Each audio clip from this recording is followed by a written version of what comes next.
Hi, I'm Joe Parisi. I'm the studio and audio director at Infusion. Hi, I'm Carissa Isolano, and I'm the art director here. And we're going to give you a sneak peek at Space Noir. So let's get started. Our game is about Hal Markham, a bounty hunter working off the books for the galaxy's largest corporation, Syntax. What we're looking at here is his garage and home in Dig City. There's a lot to do here, but we're going to cover that another time. Yeah, so let's jump right into the action. What we're about to show is pre-alpha, so a lot may change or is work in progress. We're always trying to improve the game, so a lot may change for release.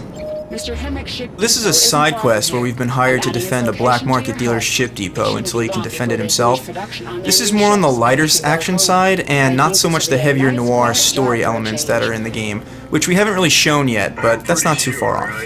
If you look in the top left corner, you can see our comlink for the game. Our comlink is where we display information such as different characters, different story objectives, or even just pieces of the environment that we want to show the player. What are you talking about? Where we are right now is on the surface of Argana, which is the blizzardy snow planet of our game. Our game has surface and space missions, so we're going to show you our surface mission today. Yeah, and what's really cool is as you play through the game, you'll be doing certain missions that will actually change the environment, and that will continue to be around when you come back and do later side quests and stuff like that. So it looks like we're almost at our objective here. That blue exclamation mark in the distance. Enemies.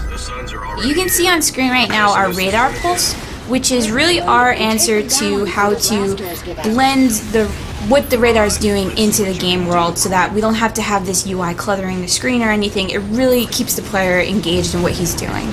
Yeah, we have these really huge environments and it really helps to navigate. You can see how nimble the ship is. We have it barrel rolling, doing 180s. It's really important for our game that not only you have strong offensive abilities, but really strong defensive abilities as well. We want lots of evasive maneuvers and being able to outmaneuver your opponents as opposed to just having stronger weapons. Going along with our minimalist HUD that we have for the game, one of the really cool features is that we actually display the health of the player on his ship, which is those nice little red pipes that are in the back. And as the player takes damage, you can actually watch those drain, which is really cool. We also have a reticle that doubles as your primary, secondary, and utility display for information. So each piece of the reticle represents your blasters, your missiles, or your utility. Yeah, and of course, we're just showing blasters and missiles right now, but there's an entire arsenal you can equip. You can equip 2 weapons at any time, plus a third utility, which we'll give you an example of a little later, and they are all fully upgradable. And what's a cool thing about our upgrade system is it doesn't just increase the stats. Once you get a weapon or utility to a certain level, basically a new version of it appears. Like for the blasters, you'll gain some extra blasters, and for the missiles, you can lock onto multiple enemies and fire at the same time. So stuff like that is really cool. And it's not just weapons and utilities. You can upgrade your hull, your thrusters, change the paint job, all kinds of stuff you can do. Something that's really important for us with our art style was really pushing everything over the top.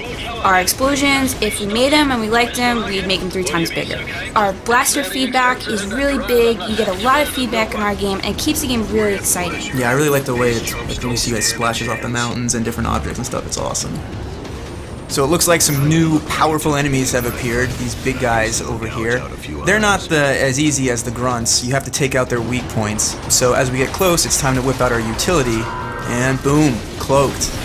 The turrets lose track of me, and I can attack at will without having to worry about taking any more fire. Until, the cloak wears off, of course. And we've got a bunch of other utilities that do other exciting things like that. One of the cool things about the game is depending how you outfit your ship before you enter into a mission, it totally changes how you would approach handling certain enemies and situations. One of the things that was really important to us when we started the game was how to approach the whole idea of what Noir really was. And I think what we wanted to do is make sure that people knew that Noir didn't have to be black and white and boring. It was really important to us to show that we can have a fun, action-y kind of game and still keep a lot of the core elements that make Noir what it is. We played a lot of Star Fox. We've got a lot of really big fans of Rogue Squadron here. Yeah, the Rogue Squadron, we really love the intensity.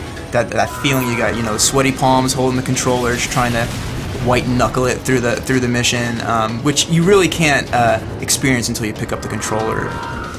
And that's really what's so special about our game, is that we've looked at all these old classic games that meant so much to us and did our best to really combine all of our favorite elements from these games into just one big, huge experience. And that's it. Looks like we've saved the day. The ship depot is intact, just barely, smoking there. And Hal is going to head on back to his garage to collect on the bounty.